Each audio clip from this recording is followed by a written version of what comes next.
ఏంట్రా ఏమంటారు? కడలి అల మీద దూర వయసు చిన్నదాన ఒంటి చూపు చూస్తావే గాలి మీద పోయేదానా. ఏంటి అరుపులు ఇక్కడ? బ్రదర్ బర్గ్మన్స్, మీరే ఇక్కడ జరిగే మొత్తం ఇండిసిప్లిన్ కి కారకులు. చాలే ఊరుకోండి ఫాదర్. వాళ్ళ అమ్మా నాన్నని వదిలేసి మన్ను నమ్ముకుని ఇక్కడికి వచ్చారు. ఇదేమైనా చేయలా? వాళ్ళ కాస్త నవ్వితే పరలోకంలో ఉన్న దేవుడు ఏమైనా ఫీల్ అయిపోతారా ఏంటి? ఏం ఫ్రెండ్స్ ఏమంటారు?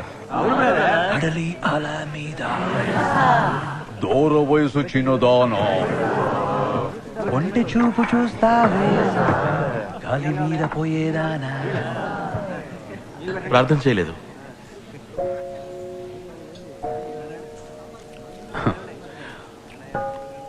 ఏంటలా ఉన్నారు? ఏదో పునీతుడు పట్టా కోసం ట్రైనింగ్ కోసం వచ్చినట్టు.